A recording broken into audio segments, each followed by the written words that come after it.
ನಮಸ್ಕಾರ ಆತ್ಮೀಯ ವೀಕ್ಷಕರೇ. Happy morning. ಖುಷಿಯಾಗಿ ಮಾರ್ನಿಂಗ್ನ ಪ್ರಾರಂಭ ಮಾಡಿದ್ದೀರಾ ಅಂತ ಹೇಳಿ ಭಾವಿಸ್ತೀನಿ.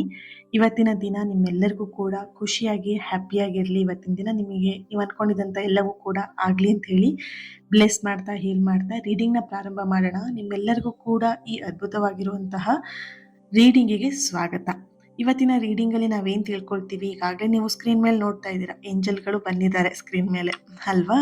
ಹಾಗಾಗಿ ಇಲ್ಲಿ ನಿಮ್ಮ ಸದ್ಯದ ಪರಿಸ್ಥಿತಿಗೆ ಏಂಜಲಿಂದ ಯಾವ ಮಾರ್ಗದರ್ಶನ ಬರ್ತಾ ಇದೆ, ಏನು ಮಾರ್ಗದರ್ಶನ ಬರ್ತಿದೆ, ಇವಾಗಿನ ನಿಮ್ಮ ಸದ್ಯದ ಪರಿಸ್ಥಿತಿ ಏನೇ ಆಗಿರ್ಬೋದು, ನಿಮ್ಮ ಲೈಫಲ್ಲಿ ಯಾವುದೇ ಪರಿಸ್ಥಿತಿಯಲ್ಲಿ ಇರ್ಬೋದು, ನೀವು ಈ ಪರಿಸ್ಥಿತಿಗೆ ಏಂಜಲಿಂದ ಯಾವ ಮಾರ್ಗದರ್ಶನ ಬರ್ತಾ ಇದೆ ಅನ್ನೋದನ್ನ ಡೀಟೇಲ್ ಆಗಿ ಈ ಒಂದು ರೀಡಿಂಗಲ್ಲಿ ತಿಳ್ಕೊಳ್ಳೋಣ.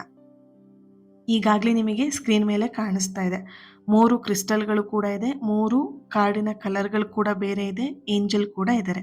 ನಿಮಗೆ ಯಾವ ಕಾರ್ಡಿನ ಏಂಜಲ್ ತುಂಬ ಅಟ್ರಾಕ್ಟ್ ಆಗ್ತಿದೆ ಆ್ಯಂಡ್ ಆ ಕಾರ್ಡನ್ನು ನೋಡಿದಾಗ ನಿಮ್ಮ ಮನಸ್ಸಲ್ಲಿ ಅನ್ನಿಸ್ಬೇಕು, ಎಸ್ ನನಗೆ ಇದರಲ್ಲಿ ಮೆಸೇಜಸ್ ಇದೆ. ಏಂಜಲ್ ಏನಿದ್ದಾರೆ, ಏಂಜಲ್ ನನಗೆ ಈ ಒಂದು ಕಾರ್ಡಲ್ಲಿ ಮೆಸೇಜಸ್ನ ಇಟ್ಟಿದ್ದಾರೆ ಅಂತ ಹೇಳಿ ನಿಮಗೆ ಫೀಲ್ ಆಗಬೇಕು. ಆ ಥರ ಕಾರ್ಡನ್ನು ನೀವು ಚೂಸ್ ಮಾಡ್ಕೊಳ್ತೀರಾ. ಬೇಕಿದ್ರೆ ವಿಡಿಯೋನ ನಿಲ್ಲಿಸಿ ಮನಸ್ಸನ್ನು ಸ್ವಲ್ಪ ಶಾಂತ ಮಾಡ್ಕೊಳ್ಳಿ, ಯೋಚನೆ ಮಾಡಿ ಆದಮೇಲೆ ಆಯ್ಕೆ ಮಾಡ್ಕೊಳ್ಳಿ. ಓಕೆ, ಸೊ ಎಸ್, ಬೇಕಿದ್ರೆ ಟೈಮ್ ತಗೊಳ್ಳಿ. Thank you so much. ಯಾರೆಲ್ಲ ಚಾನಲ್ನ ಸಬ್ಸ್ಕ್ರೈಬ್ ಮಾಡಿಕೊಂಡು ಲೈಕ್ ಮಾಡ್ತಾ ಶೇರ್ ಮಾಡ್ತಾ ನನ್ನ ಜೊತೆ ಕನೆಕ್ಟ್ ಆಗಿದ್ದೀರಾ, ಥ್ಯಾಂಕ್ ಯು ಸೋ ಮಚ್ ನಿಮ್ಮೆಲ್ಲರಿಗೂ ಕೂಡ. Okay, big heart. ಎಸ್, ಕಾರ್ಡನ್ನ ಚೂಸ್ ಮಾಡ್ಕೊಂಡಿದ್ದೀರಾ, ಆಯ್ಕೆ ಮಾಡ್ಕೊಂಡಿದ್ದೀರಾ ಅಂತ ಹೇಳಿ ಭಾವಿಸ್ತೀನಿ. ಯಾರು ಮೊದಲನೇ ಕಾರ್ಡ್ ಪಿಂಕ್ ಕಲರ್ ಕಾರ್ಡನ್ನ ಯಾರು ಆಯ್ಕೆ ಮಾಡ್ಕೊಂಡಿದ್ದೀರಾ, ಪಿಂಕ್ ಕಲರ್ ಸ್ಟೋನ್ ಇರೋದನ್ನ ಯಾರು ಆಯ್ಕೆ ಮಾಡ್ಕೊಂಡಿದ್ದೀರಾ, ಇಲ್ಲಿ ನಿಮ್ಮ ಎನರ್ಜಿಗೆ ಕನೆಕ್ಟ್ ಮಾಡಿದಾಗ ನೀವು ಇತ್ತೀಚಿನ ದಿನದಲ್ಲಿ ಆಲೋಚನೆಗಳು ಜಾಸ್ತಿಯಾಗಿದೆ, ಯೋಚನೆಗಳು ಜಾಸ್ತಿಯಾಗಿದೆ, ಎಲ್ಲೋ ಒಂದು ಕಡೆ ಗೊಂದಲದ ನಡುವೆ ಸಿಗಾಕೊಂಡಿರುವಂತಹ ಒಂದು ಎನರ್ಜಿ ಇದೆ ನಿಮ್ಮ ಎನರ್ಜಿ ಕನೆಕ್ಟ್ ಮಾಡಿದಾಗ. ಓಕೆನಾ? ಆದರೆ ಅರ್ಥ ಮಾಡ್ಕೊಳ್ಳಿ, ಏಂಜಲ್ ನಿಮಗೆ ಹೇಳ್ತಾ ಇರೋದು ಒಂದೇ ಒಂದು ಮಾತು, ನೀವು ಈಗಿರುವಂತಹ ಪರಿಸ್ಥಿತಿ ಏನಿದೆ ಅದು ಶಾಶ್ವತವಾಗಿ ಇರೋದಿಲ್ಲ. ಸರಿನಾ? ಈ ಒಂದು ಕತ್ತಲೆಯ ಹಂತ ನಿಮ್ಮ ಲೈಫಲ್ಲಿ ಏನು ಈ ಒಂದು ಕತ್ತಲೆಯ ಹಂತ ನಡೀತಾ ಇದೆ, ನಿಮ್ಮ ಜೀವನದ ಒಂದು ಹೊಸ ಬೆಳಕಿನ ದಾರಿ ಮಾಡಿಕೊಡೋದಕ್ಕೆ ಈ ಒಂದು ಕತ್ತಲೆ ಬಂದಿರುವಂಥದ್ದು. ಸರಿನಾ? ಅದರ ಹೊರತಾಗಿ ನೀವು ಈ ಒಂದು ಪರಿಸ್ಥಿತಿಯಲ್ಲಿ ಶಾಶ್ವತವಾಗಿ ಇರ್ತೀರಾ, ಈ ನೋವಲ್ಲೇ ನೀವು ಶಾಶ್ವತವಾಗಿ ಇರ್ತೀರಾ ಅನ್ನುವಂತಹ ಎನರ್ಜಿ ಇಲ್ಲಿ ಇಲ್ಲ. ಓಕೆ, ಇಲ್ಲಿ ನೋಡಬಹುದು ತುಂಬಾ ಜನದ ಒಂದು ಎನರ್ಜಿ, ತುಂಬಾ ಸೋಲ್ ಏನು ಮಾಡ್ತಿದೆ ಅಂತ ಹೇಳಿದ್ರೆ, ಕೆಲವೊಂದು ವಿಷಯಗಳಲ್ಲಿ ತಕ್ಷಣ ನನಗೆ ರಿಸಲ್ಟ್ ಸಿಕ್ಬಿಡ್ಲಿ ಅನ್ನುವಂತಹ ಒಂದು ಕಾತುರತೆಯಲ್ಲಿ ಇರುವಂತಹ ಸೋಲ್ಗಳು ಜಾಸ್ತಿ ಇದ್ದೀರಾ ಇಲ್ಲಿ. ಅಂದರೆ ನೀವೇನು ವಿಶ್ ಮಾಡ್ಕೊಂಡಿದ್ದೀರಾ ಅಥವಾ ನಿಮ್ಮ ಲೈಫಲ್ಲಿ ಏನು ಆಗಬೇಕು ಅಂತ ಅಂದ್ಕೊಳ್ತಿದ್ದೀರಾ, ಪ್ರಾರ್ಥನೆಯನ್ನು ಏನು ಇಡ್ತಾ ಇದ್ದೀರಾ, ಆ ಪ್ರಾರ್ಥನೆ ಬೇಗ ನನಗೆ ಫಲ ಕೊಟ್ಬಿಡ್ಲಿ, ಅದ್ರ ಫಲಿತಾಂಶ ಬೇಗ ನನಗೆ ಸಿಕ್ಬಿಡ್ಲಿ ಅಂತೇಳಿ ಏನು ಬಯಸ್ತಾ ಇದ್ದೀರಾ ಅಲ್ವಾ, ಅದಕ್ಕೆ ನಿಮಗಿಲ್ಲಿ ಬ್ರಹ್ಮಾಂಡ ಒಂದು ಪಾಠವನ್ನು ಕಲಿಸ್ತಾ ಇದ್ದಾರೆ, ತಾಳ್ಮೆಯ ಪಾಠವನ್ನು. ಇಲ್ಲಿ ನೀವು ಅಂದ್ಕೊಂಡಂತಹ ಆಸೆ ಆಗಿರ್ಬೋದು, ನೀವಿಟ್ಟಂತಹ ಬೇಡಿಕೆ ಆಗಿರ್ಬೋದು, ಆಗೋದಕ್ಕೆ ಒಂದಷ್ಟು ಸಮಯ ಬೇಕಾಗತ್ತೆ ಅಲ್ವಾ. ಈಗ ನಿಮಗೆ ಬಂದು ನಾನು ಹೇಳ್ತೀನಿ ರೆಡಿ ಆಗಿ ಅಂತ ಹೇಳಿಬಿಟ್ಟು, ಎಲ್ಲಾದರೂ ಹೊರಗಡೆ ಹೋಗೋಣ ರೆಡಿ ಆಗಿ ಅಂತ ನಿಮಗೆ ನಾನು ಹೇಳ್ತೀನಿ, ನೀವೇನು ಮಾಡ್ತೀರಾ? ರೆಡಿ ಆಗೋಕ್ಕೆ ಟೈಮ್ ತೊಗೊಳ್ತೀರಾ ಅಲ್ವಾ. ಸೊ ನಾನು ರೆಡಿಯಾಗಿ ಅಂತ ಹೇಳ್ಬಿಟ್ಟು ಬನ್ನಿ ಹೋಗೋಣ ಅಂತ ಹೇಳಿಬಿಟ್ರೆ ಹೆಂಗಾಗತ್ತೆ, ನಾನು ರೆಡಿನೇ ಆಗಿಲ್ಲ ಮ್ಯಾಮ್, ನೀವು ರೆಡಿ ಆಗಿ ಅಂತ ಹೇಳಿದರೆ ನಂಗೆ ಟೈಮ್ ಕೊಟ್ಟಿಲ್ಲ ಅಂತ ಹೇಳ್ತೀರಾ ಅಲ್ವಾ. ಹಾಗೆಯೇ ಇಲ್ಲಿ ನೀವು ಪ್ರಾರ್ಥನೆಯನ್ನು ಇಟ್ಟಿದ್ದೀರಾ, ಪ್ರಾರ್ಥನೆ ಆಗ್ಬೇಕಂತ ಹೇಳಿದ್ರೆ, ಆ ಒಂದು ಪ್ರಾರ್ಥನೆಯ ಫಲಿತಾಂಶ ಸಿಗ್ಬೇಕಂತ ಹೇಳಿದ್ರೆ ತಾಳ್ಮೆಯಿಂದ ನೀವು ವೆಯ್ಟ್ ಮಾಡಬೇಕಾಗತ್ತೆ. ಓಕೆ, ಹಾಗೆಯೇ ಇಲ್ಲಿ ಕೆಲವೊಂದಷ್ಟು ಅವಕಾಶಗಳನ್ನು ನಾನು ನನ್ನ ಲೈಫಲ್ಲಿ ಕಳ್ಕೊಂಡ್ಬಿಟ್ಟೆ ಅಂತ ಹೇಳಿ ಎಲ್ಲ ಒಂದು ಕಡೆ ಕೆಲವೊಂದಷ್ಟು ಸೋಲ್ಗಳು ಚಿಂತೆ ಮಾಡ್ತಾ ಇದ್ದೀರಾ. ಇಲ್ಲಿ ಅರ್ಥ ಮಾಡ್ಕೊಳ್ಳಿ, ನಿಮ್ಮ ಅವಕಾಶಗಳಾಗಿರ್ಬೋದು, ನೀವು ಅಂದ್ಕೊಂಡಿದ್ದಂಥದ್ದಾಗಿರ್ಬೋದು, ಎಲ್ಲೂ ಕಳ್ಕೊಂಡಿಲ್ಲ ನೀವು. ಸರಿನಾ? ಇಲ್ಲಿ ಅರ್ಥ ಮಾಡ್ಕೊಳ್ಳಿ, ನೀವು ಈ ಒಂದು ಮಾತನ್ನ ಕರೆಕ್ಟಾಗಿ ನೆನ್ಪಿಟ್ಕೊಳ್ಳಿ. ಸಂಬಂಧ ಆಗಿರ್ಬೋದು ಅಥವಾ ಅವಕಾಶ ಆಗಿರ್ಬೋದು, ನೀವೇನು ಕಳ್ಕೊಂಡೆ ಅಂತ ಭಾವಿಸ್ತಾ ಇದ್ದೀರಾ, ಅನ್ಕೊಳ್ತಾ ಇದ್ದೀರಾ, ಆ ಥರದ್ದೇನೂ ಇಲ್ಲಿ ಪರಿಸ್ಥಿತಿಗಳು ಇಲ್ಲ ಆ್ಯಕ್ಚುಲ್ ಆಗಿ. ಯಾಕಂತ ಹೇಳಿದ್ರೆ ಆ ಸಂಬಂಧಗಳಾಗಿರ್ಬೋದು, ಆ ಅವಕಾಶಗಳಾಗಿರ್ಬೋದು ಮತ್ತೆ ನಿಮ್ಮ ಜೀವನಕ್ಕೆ ಬರೋದಕ್ಕೆ ರೆಡಿಯಾಗಿ ನಿಂತಿದೆ. ಇಲ್ಲಿ ಒಂದು ಸಣ್ಣ ಬೀಜ ಮಣ್ಣಿನೊಳಗಡೆ ಹಾಕಿ ಅದನ್ನ ಹೂತಿಟ್ಟಿದ್ರೆ ಅದಕ್ಕೆ ಅನ್ನಿಸ್ತಾ ಇರುತ್ತೆ, ಅಯ್ಯೋ ನಾನು ಕತ್ಲಲ್ಲಿ ಬಂದು ಕುತ್ಕೊಂಡಲ್ಲ, ಇದೇನಪ್ಪ ಕತ್ಲಲ್ಲಿ ಬಂದು ನನ್ನ ಸೇರಿಸ್ಬಿಟ್ರು ಅಂತ ಹೇಳ್ಬಿಟ್ಟು ಅದು ಜಪ ಮಾಡ್ತಾ ಇರುತ್ತೆ ಆದ್ರೆ ಅದಕ್ಕೆ ಫುಲ್ ಫೈನಲಿ ಬಂದ್ಬಿಡತ್ತೆ ಅದು ಏನ್ ಅಂತ ಹೇಳ್ಬಿಟ್ಟು, ನನ್ನ ಲೈಫ್ ಮುಗ್ದೋಯ್ತು, ನನ್ನನ್ನ ಎಲ್ಲೋ ಒಂದ್ ಕಡೆ ತಂದು ಹೂತಾಕ್ಬಿಟ್ರು ಕತ್ಲು ಕೋಣೆಯಲ್ಲಿ ಅಂತ ಹೇಳ್ಬಿಟ್ಟು. ಸರಿನಾ? ಆದ್ರೆ ಒಂದಷ್ಟು ದಿನ ಕಳೆದ ನಂತರ ಏನಾಗತ್ತೆ ಅಂತ ಹೇಳಿದ್ರೆ, ಅದೇ ಬೀಜ ಮೊಳಕೆ ಹೊಡೆದು ಗಿಡ ಆಗಿ, ಮರ ಆಗಿ ಬೆಳೆಯತ್ತೆ. ಅಲ್ವಾ? ಅದಕ್ಕೆ ಆ ಬೀಜಕ್ಕೆ ಗೊತ್ತಿರೋದಿಲ್ಲ ನಾನಿಷ್ಟು ದೊಡ್ಡದಾಗಿ ಬೆಳಿತೀನಿ ನನ್ನ ಲೈಫಲ್ಲಿ ಅಂತ ಹೇಳ್ಬಿಟ್ಟು. ಅಲ್ವಾ? ಫಸ್ಟಿಗೆ ಏನ್ ಅನ್ಕೊಂಡ್ಬಿಡತ್ತೆ, ನನ್ನ ಕತೆ ಮುಗ್ದು ಹೋಯ್ತು ಅಂತ ಅನ್ಕೊಳತ್ತೆ. ನಿಮ್ಮ ಜೀವನದಲ್ಲೂ ಇದೇ ತರನೇ ಇಲ್ಲಿ ನಿಮ್ಮ ಲೈಫಲ್ಲಿ ಯಾವುದು ಕೂಡ ಕತ್ತಲೆಯಲ್ಲಿ ಮುಳುಗ್ ಹೋಗ್ಲಿಲ್ಲ. ಸರಿನಾ? ಆ ಕತ್ತಲೆಯ ಬೆಳಕೇನಿದೆ ಮುಂದೆ ನೀವು ಚಿಗುರೋದಕ್ಕೋಸ್ಕರ ಅದು ಆ ರೀತಿಯಾದಂಥ ಪರಿಸ್ಥಿತಿ ಬಂದಿದೆ ಅಷ್ಟೇನೆ. ಸರಿನಾ? ಅಂಡ್ ಈ ಒಂದು ಕಾರ್ಡ್‌ನ ಯಾರು ಚೂಸ್ ಮಾಡ್ಕೊಂಡಿದ್ದೀರಾ? ನೀವು ಕಮೆಂಟಲ್ಲಿ ತಿಳಿಸ್ತೀರಾ ಎನರ್ಜಿ ಅಂತ ಹೇಳ್ಬಿಟ್ಟು ರೆಡ್ ಹಾರ್ಟ್ ಮಾರ್ಕ್ ಹಾಕಿ ನಿಮ್ಮ ಒಂದು ಆ ಎನರ್ಜಿನ ರಿಸೀವ್ ಮಾಡ್ಕೊಳ್ತೀರಾ. Okay, thank you so much. And second ಪೈಲ್ನ ಯಾರು ಚೂಸ್ ಮಾಡ್ಕೊಂಡಿದ್ದೀರಾ? ಯೆಲ್ಲೋ ಕಲರ್ ಹಳದಿ ಕಲರ್ ಕಾರ್ಡ್ ಅಥವಾ ಹಳದಿ ಕಲರ್ ಕ್ರಿಸ್ಟಲ್ನ ಯಾರು ಚೂಸ್ ಮಾಡ್ಕೊಂಡಿದ್ದೀರಾ? ನಿಮ್ಮ ಎನರ್ಜಿಗೆ ಕನೆಕ್ಟ್ ಮಾಡಿದಾಗ ತುಂಬ ದಿನದಿಂದ ಮನಸ್ಸಲ್ಲೊಂದು ಭಾರ ಇಟ್ಕೊಂಡು ಮುಂದೆ ನಡ್ಕೊಂಡು ಹೋಗ್ತಾ ಇದ್ದೀರಾ. ಆ ಭಾರವನ್ನ ಇಳಿಸೋದಕ್ಕೂ ಆಗ್ತಾ ಇಲ್ಲ, ಮನಸ್ಸಲ್ಲಿ ಇಟ್ಕೊಳ್ಳೋದಕ್ಕೂ ಆಗ್ತಾ ಇಲ್ಲ ನಿಮಗೆ. ಇಲ್ಲಿ ನೀವು ಮನಸ್ಸಲ್ಲಿ ಏನು ಭಾರವನ್ನ ಇಟ್ಕೊಂಡಿದ್ದೀರಲ್ವಾ, ಆ ಭಾರವನ್ನ ಬಿಡುವಂತಹ ಸಮಯ ಹತ್ತಿರದಲ್ಲಿ ಬಂದಿದೆ ಅನ್ನುವಂತಹ ಒಂದು ಎನರ್ಜಿ ಇಲ್ಲಿ ಬರ್ತಾ ಇದೆ. ನಿಮ್ಮ ಲೈಫಲ್ಲಿ ಹಿಂದೆ ನೋವುಗಳಾಗಿರ್ಬೋದು, ಕೆಲವೊಂದು ವ್ಯಕ್ತಿಗಳು ಬಂದು ನಿಮ್ಮ ಮನಸ್ಸಿಗೆ ಹರ್ಟ್ ಮಾಡಿರ್ಬೋದು, ಅಥವಾ ನಿಮ್ಮ ನಂಬಿಕೆನ ದ್ರೋಹ ಮಾಡಿರ್ಬೋದು, ಒಂದಷ್ಟು ವಿಷಯದಲ್ಲಿ ನಿಮಗೆ ನಿರಾಶೆ ಕೂಡ ಆಗಿರಬಹುದು. ಅರ್ಥ ಮಾಡ್ಕೊಳ್ಳಿ, ಇದೆಲ್ಲವೂ ಕೂಡ ನಿಮ್ಮ ಫ್ಯೂಚರ್ನ ಯಾವುದೇ ಕಾರಣಕ್ಕೂ ನಿರ್ಧಾರ ಮಾಡೋದಿಲ್ಲ. ಇಲ್ಲಿ ನೀವು ನಿರ್ಧಾರ ಮಾಡ್ಕೊಳ್ತಿದ್ರ ಇದೇ ನನ್ನ ಲೈಫ್ ಅಂತ ಹೇಳ್ಬಿಟ್ಟು, ಆ್ಯಂಡ್ ಮುಂದೆ ಲೈಫ್ ಕೂಡ ಇದೇ ಥರನೇ ಆಗುತ್ತೆ ಅಂತ ನೀವಿಲ್ಲಿ ಅನ್ಕೊಳ್ತಿದ್ರ ಅಂದರೆ ನಿಮ್ಮ ಎನರ್ಜಿ ಯಾವ ಥರ ಅಂತ ಹೇಳಿದ್ರೆ, ನೀವು ಅನ್ಕೊಂಡಿದ್ದೇನೂ ಆಗಲ್ಲ ಅನ್ನೋದು ನಿಮ್ಮ ಮೈಂಡಲ್ಲಿ ಫಿಕ್ಸ್ ಮಾಡ್ಕೊಂಬಿಟ್ಟಿದ್ದೀರ. ಓಕೆ, ಅರ್ಥ ಮಾಡ್ಕೊಳ್ಳಿ. ನಿಮಗೆ ಬಂದಿದ್ದಂತಹ ನೋವು, ನಿರಾಶೆ ಅಥವಾ ನಂಬಿಕೆ ದ್ರೋಹ ಇದೆಲ್ಲವೂ ಕೂಡ ನಿಮ್ಮನ್ನ ಸ್ಟ್ರಾಂಗ್ ಮಾಡೋದಕ್ಕೆ ಬಂದಿರೋದು. ಇದೇ ನಿಮ್ಮ ಫ್ಯೂಚರನ್ನ ನಿರ್ಧಾರ ಮಾಡುವಂಥದ್ದಲ್ಲ. ಸರಿನಾ? ಇಲ್ಲಿ ನಿಮ್ಮ ಲೈಫಲ್ಲಿ ಒಂದು ಹೊಸ ಅವಕಾಶದ ಬಾಗಿಲು ತೆರೆಯುವಂತಹ ಸಮಯ, ಆ್ಯಂಡ್ ಹಳೆಯ ನೆನಪುಗಳನ್ನ ಬಿಟ್ಟು ಹೊಸ ಒಂದು ಹೊಸ ಅವಕಾಶದ ಬಾಗಿಲನ್ನ ತೆರೆಯೋದಕ್ಕೆ ನೀವು ಸಿದ್ಧ ಆಗಬೇಕಾಗಿದೆ. ಸಿದ್ಧ ಆಗ್ತೀರಾ ಕೂಡ, ಆ್ಯಂಡ್ ಹೊಸ ಅವಕಾಶ ಕೂಡ ನಿಮ್ಮ ಜೀವನಕ್ಕೆ ಬರುತ್ತೆ. ಇಲ್ಲಿ ನೀವು ಈ ಒಂದು ಹೊಸ ಅವಕಾಶದ ಬಾಗಿಲನ್ನ ತೆಗಿಬೇಕಂತ ಹೇಳಿದ್ರೆ, ನಿಮ್ಮ ಎನರ್ಜಿಗೆ ಕನೆಕ್ಟ್ ಮಾಡಿದಾಗ ತುಂಬಾ ಸೋಲು ಏನಂತ ಹೇಳಿದ್ರೆ, ಹಳೆಯ ನೆನಪುಗಳನ್ನ, ಹಳೆಯ ನೋವುಗಳನ್ನ, ಹೇಳ್ದೆ ಅಲ್ವಾ, ನಿರಾಶೆ ಆಗಿರ್ಬೋದು, ನಂಬಿಕೆ ದ್ರೋಹ ಆಗಿರ್ಬೋದು, ಅದಿನ್ನೂ ಕೂಡ ಇಟ್ಕೊಂಡಿದ್ದೀರಾ ನಿಮ್ಮ ಲೈಫಲ್ಲೇನೆ. ಅದನ್ನ ಬಿಡಕ್ಕೆ ನೀವು ರೆಡಿ ಇಲ್ಲ. ಈ ಸಣ್ಣ ಮಕ್ಕಳಿಗೆ, ಚಿಕ್ಕ ಮಕ್ಕಳಿಗೆ ಏನಾದರೂ ಒಂದು ವಸ್ತುನ ಕೊಟ್ರೆ ಹಿಂಗೆ ಗಟ್ಟಿ ಮಾಡಿ ಇಟ್ಕೊಳ್ತಾರಲ್ಲ, ಆ ರೀತಿಯಾಗಿ ನೀವು ಇಟ್ಕೊಂಡು ಕೂತ್ಕೊಂಡಿದ್ದೀರಾ. ಇಲ್ಲಿ ಅರ್ಥ ಮಾಡ್ಕೊಳ್ಳಿ, ಹೊಸ ಬಾಗಿಲು ಸಂಪೂರ್ಣವಾಗಿ ತೆರಿಬೇಕಂತ ಹೇಳಿದ್ರೆ ಈ ಎಲ್ಲ ಹಳೆಯ ನೆನಪುಗಳನ್ನ ಹಿಡ್ಕೊಂಡಿದ್ದಂಥ ಕೆಲವೊಂದಷ್ಟು ನೋವುಗಳನ್ನ ನೀವು ಬಿಡಬೇಕಾಗತ್ತೆ. ಇಲ್ಲಿ ಏಂಜಲಿಂದ ಬರ್ತಿರುವಂತಹ ಪವರ್ಫುಲ್ ಮೆಸೇಜ್ ಏನು ಅಂತ ಹೇಳಿದ್ರೆ, ನೀವು ಮತ್ತೆ ಸಂತೋಷವಾಗಿ ಇರಬಹುದು, ನೀವು ಮತ್ತೆ ಪ್ರೀತಿಯನ್ನು ಅನುಭವಿಸ್ಬೋದು. ಹೇಗೆ ನಿಮ್ಮಲ್ಲಿದ್ದಂಥ ಆ ನೋವುಗಳನ್ನು ಬಿಟ್ಟಾಗ ಮಾತ್ರ ನೀವು ಸಂತೋಷವಾಗಿ ಆ್ಯಂಡ್ ಪ್ರೀತಿಯಿಂದ ಇರಬಹುದು.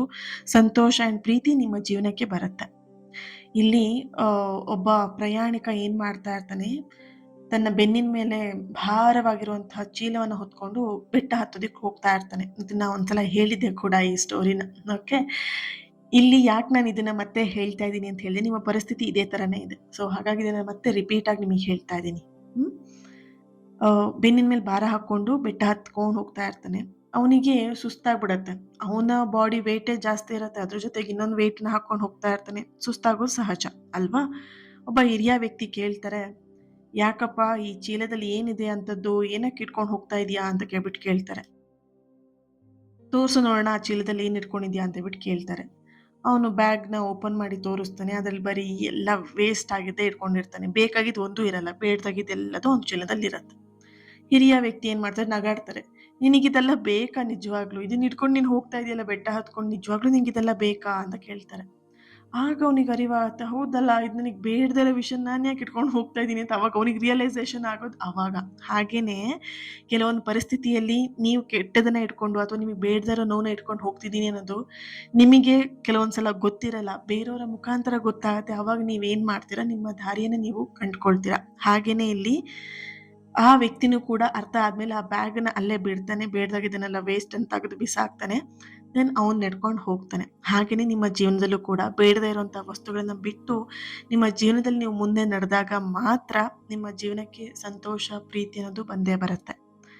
ಕೆಲವೊಮ್ಮೆ ಏನಾಗಿರುತ್ತೆ ಅಂತ ಹೇಳಿದ್ರೆ, ಸಮಸ್ಯೆಗಳು ಅಂತ ಹೇಳ್ಕೊಂಡು ನೀವೇನು ಹೊತ್ಕೊಂಡು ತಿರುಗ್ತಾ ಇರ್ತೀರಲ್ವಾ, ಅದು ಸಮಸ್ಯೆಗಳು ನಿಜವಾಗ್ಲೂ ಆಗಿರೋದಿಲ್ಲ. ಅದೊಂದು ಕೇವಲ ನೆನಪಾಗಿರುತ್ತೆ ಅಷ್ಟೇನೆ. ಅರ್ಥ ಮಾಡ್ಕೊಳ್ಳಿ. ನೀವು ಹೇಳ್ತಾ ಇರ್ತೀರ, ನನ್ನ ಲೈಫಲ್ಲಿ ಪ್ರಾಬ್ಲಮ್ ಇದೆ, ನನ್ನ ಲೈಫಲ್ಲಿ ಪ್ರಾಬ್ಲಮ್ ಇದೆ ಅಂತ ಜಪ ಮಾಡ್ತೀರಾ. ಬಟ್ ಅದು ನಿಜವಾಗ್ಲೂ ಪ್ರಾಬ್ಲಮ್ಮಾ ಅಥವಾ ನಿಮ್ಮ ನೆನಪಾ? ಅರ್ಥ ಮಾಡ್ಕೊಳ್ಳಿ. ಓಕೆ. ಸೊ ಈ ಒಂದು ಎರಡನೇ ಕಾರ್ಡನ್ನ ಯಾರು ಚೂಸ್ ಮಾಡ್ಕೊಂಡಿದ್ದೀರಾ, ನೀವು ಕಮೆಂಟಲ್ಲಿ ತಿಳಿಸ್ತೀರಾ ಕ್ಲಿಯರ್ ಅಂತ ಹೇಳಿಬಿಟ್ಟು ರೆಡ್ ಹಾರ್ಟ್ ಮಾರ್ಕ್ ಹಾಕಿ ಎನರ್ಜಿನ ರಿಸೀವ್ ಮಾಡ್ಕೊಳ್ತೀರಾ. ಹಾಗೆಯೇ ಮೂರನೇ card sky blue colour card ಏನಿದೆ, ಆ ಏಂಜಲ್ ಏನಿದೆ ಅದನ್ನು ನೀವು ಆಯ್ಕೆ ಮಾಡ್ಕೊಂಡಿದ್ರೆ ನಿಮ್ಮ ಎನರ್ಜಿಗೆ ಕನೆಕ್ಟ್ ಮಾಡಿದಾಗ ಅಲ್ಲಿ ವಿಶೇಷವಾಗಿರುವಂತಹ ಸಂದೇಶ ನಿಮಗೆ ಸಿಗ್ತಾ ಇದೆ. ತುಂಬ ಜನ ತುಂಬ ಸೋಲಿಲಿ ನಿಮ್ಮ ಕನಸುಗಳೇನಿದೆ ಆ ಕನಸು ತುಂಬ ಚಿಕ್ಕದು ಅಂತ ಹೇಳಿ ಭಾವಿಸ್ತಾ ಇದ್ದೀರಾ.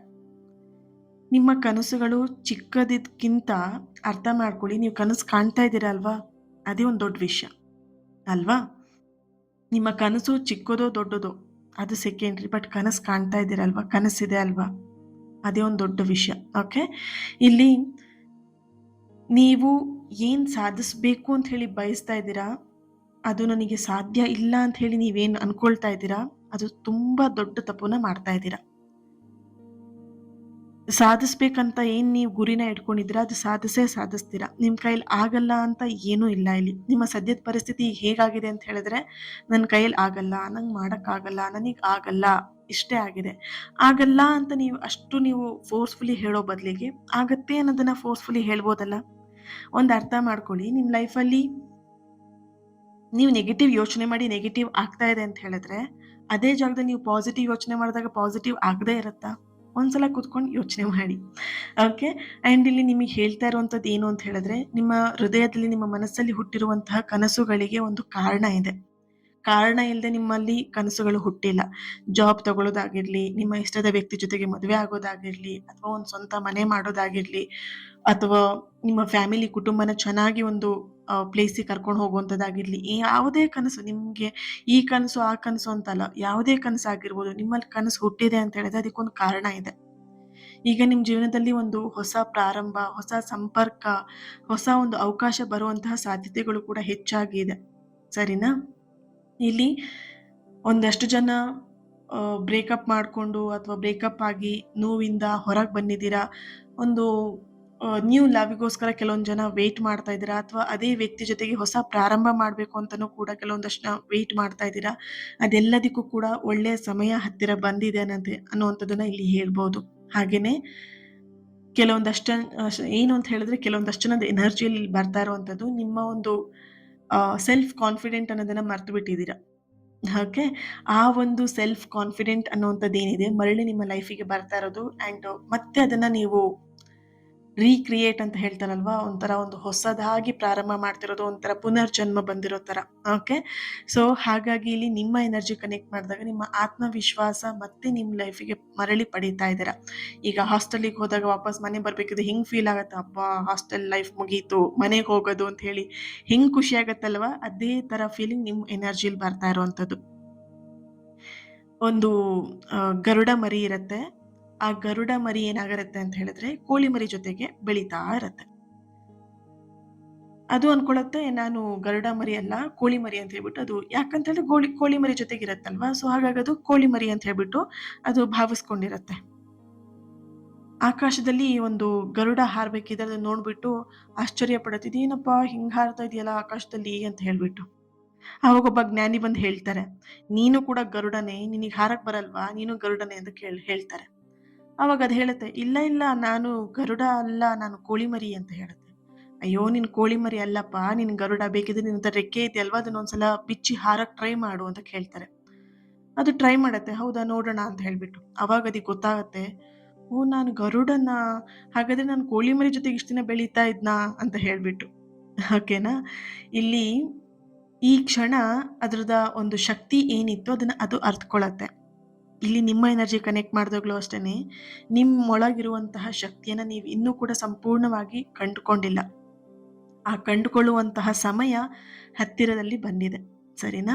Thank you so much. ಈ ಒಂದು 3ನೇ ಕಾರ್ಡ್‌ನ ಯಾರು ಚೂಸ್ ಮಾಡ್ಕೊಂಡಿದ್ರಿ, ನೀವು ಕಮೆಂಟಲ್ಲಿ ತಿಳಿಸ್ತೀರಾ ರೀಬರ್ತ್ ಅಂತ ಹೇಳಿ ರೆಡ್ ಹಾರ್ಟ್ ಮಾರ್ಕ್ ಹಾಕ್ಬಿಟ್ಟು ಎನರ್ಜಿನ ರಿಸೀವ್ ಮಾಡ್ಕೊಳ್ತೀರಾ. ಹಾಗೇನೇ ಇಲ್ಲಿ ನೀವು ಯಾವ ಫೈಲಿನ ಆಯ್ಕೆ ಮಾಡ್ಕೊಂಡಿದ್ರು ಕೂಡ ಈ ಸಂದೇಶ ನಿಮಗೋಸ್ಕರನೇ ಆಗಿರುತ್ತೆ. ನೀವಿಲ್ಲಿ ಯಾರೇ ಆಗಿರ್ಬೋದು, ಈ 3 ಫೈಲಲ್ಲಿ ಯಾರೇ ಆಗಿರ್ಬೋದು, ಒಂಟಿ, ಅಲೋನ್ ಫೀಲ್ ಮಾಡ್ತಿದ್ದೀರಾ, ಯಾರೂ ಇಲ್ಲ ನನ್ನ ಲೈಫಲ್ಲಿ, ನಾನೊಬ್ಳೇ ಹೋರಾಡಬೇಕು, ನಾನೊಬ್ಳೇ ಇದ್ದೀನಿ ಅಂತೇಳಿ ನೀವೇನಾದ್ರು ಫೀಲ್ ಮಾಡ್ತಾ ಇದ್ರೆ, ನೀವೊಬ್ರೇ ಅಲ್ಲ. ನಿಮ್ಮ ಜೊತೆಗೆ ಬ್ರಹ್ಮಾಂಡ, ಯೂನಿವರ್ಸ್ ಇದೆ ಆ್ಯಂಡ್ ಏಂಜಲ್ಸ್ ಇದ್ದಾರೆ ಆ್ಯಂಡ್ ನೀವು ನಂಬಿರುವಂತಹ ದೇವರು ಕೂಡ ನಿಮ್ಮ ಜೊತೆಗೇನೆ ಅವರು ಕೂಡ ಪ್ರಯಾಣ ಮಾಡ್ತಾ ಇರ್ತಾರೆ. ಪ್ರತಿಯೊಂದು ಸವಾಲು ನಿಮ್ಮನ್ನ ಇನ್ನಷ್ಟು ಬಲಶಾಲಿಯನ್ನಾಗಿ ಮಾಡಕ್ಕೆ ಬರತ್ತೆ ವಿನಃ ಇನ್ನೇನೂ ಅಲ್ಲ, ನಿಮ್ಮನ್ನ ಕುಗ್ಗಿಸ್ಲಿಕ್ಕಂತೂ ಖಂಡಿತ ಅಲ್ಲ. ನಂಬಿಕೆ ಇಡಿ, ಮುಂದೆ ಬರುವಂತಹ ದಿನಗಳೆಲ್ಲವೂ ಕೂಡ ನಿಮಗೆ ಆಶ್ಚರ್ಯಕರವಾಗಿ ಇರಲಿ ಅಂತ ಹೇಳಿ ಬ್ಲೆಸ್ ಮಾಡ್ತಾ, ಆಶೀರ್ವಾದ ಮಾಡ್ತಾ, ಹೀಲ್ ಮಾಡ್ತಾ ಇನ್ನೊಂದು ರೀಡಿಂಗಲ್ಲಿ ಸಿಗ್ತೀನಿ. ನಿಮ್ಮ ಎಲ್ಲ ಕಾರ್ಡ್ಗಳಿಗೆ ಎನರ್ಜಿನ ರಿಸೀವ್ ಮಾಡ್ಕೊಳ್ಬೇಡಿ. ನಿಮ್ಮವರೆಗೆ ಈ ರೀಡಿಂಗ್ ತಲುಪಿದೆ, ಇದನ್ನ ನಿಮ್ಮ ಕಿವಿಯಲ್ಲಿ ಕೇಳ್ತಾ ಇದ್ದೀರಾ ಅಂತ ಹೇಳಿದ್ರೆ ಯು ಆರ್ ರಿಯಲಿ ಬ್ಲೆಸ್ಡ್ ಅಷ್ಟೇನೆ. ಓಕೆ, ಎನರ್ಜಿನ ರಿಸೀವ್ ಮಾಡ್ಕೊಳ್ದೇನೆ ಸುಮ್ಮನೆ ಹಾಗೆ ಸಿಕ್ಕಿದ್ದನ್ನು ಬಿಟ್ಟು ಹೋಗಬೇಡಿ. ಓಕೆನಾ? So thank you. ಯಾರೆಲ್ಲ ನನ್ನ ಚಾನಲ್ನ ಸಬ್ಸ್ಕ್ರೈಬ್ ಮಾಡ್ಕೊಂಡಿದ್ದೀರಾ, thank you so much. Subscribe ಆಗಲಿಲ್ವಾ, ಸಬ್ಸ್ಕ್ರೈಬ್ ಮಾಡಿಕೊಂಡು ನನ್ನ ಜೊತೆಗೆ ಕನೆಕ್ಟ್ ಆಗಿ ನನ್ನ ಪ್ರತಿನಿತ್ಯದ ಹೀಲಿಂಗ್ ಎನರ್ಜಿಲೂ ಇರ್ತೀರಾ ಆ್ಯಂಡ್ ನನ್ನ ಪ್ರತಿನಿತ್ಯದ ಪ್ರಾರ್ಥನೆಯಲ್ಲೂ ಕೂಡ ನೀವು ನನ್ನ ಜೊತೆಯಾಗಿ ಇರ್ತೀರಾ. ಹಾಗೆ ಇವತ್ತಿನ ದಿನ ಯಾರು ಬರ್ತ್ಡೇ ಆ್ಯನಿವರ್ಸರಿನ ಸೆಲೆಬ್ರೇಟ್ ಮಾಡ್ಕೊಳ್ತಿದ್ದೀರಾ, ನಿಮಗೆಲ್ಲರಿಗೂ ಕೂಡ ಒಳ್ಳೆಯದಾಗಲಿ ಆ್ಯಂಡ್ ನಿಮ್ಮ ಎಲ್ಲ ಸಕಾರಾತ್ಮಕವಾಗಿರುವಂಥ ಆಸೆ ಕನಸುಗಳು ನೆರವೇರಲಿ ಅಂತೇಳಿ ಬ್ಲೆಸ್ ಮಾಡ್ತಾ, ಹೀಲ್ ಮಾಡ್ತಾ ಇನ್ನೊಂದು ರೀಡಿಂಗಲ್ಲಿ ಸಿಗ್ತೀನಿ. ಅಲ್ಲಿಯವರೆಗೆ take care and God bless you all. Lots of love. ಪ್ರೀತಿ ಸದಾ ಹೀಗೆ ಇರಲಿ. ನಿಮ್ಮ ಪ್ರೀತಿ, ನಿಮ್ಮ ಸಪೋರ್ಟ್ ಇನ್ನಷ್ಟು ಪಾಸಿಟಿವ್ ರೀಡಿಂಗ್ನ ನಿಮ್ಮ ಎದುರಿಗೆ ತರೋದಕ್ಕೆ ಅನುಕೂಲ ಆಗುತ್ತೆ. Thank you so much all.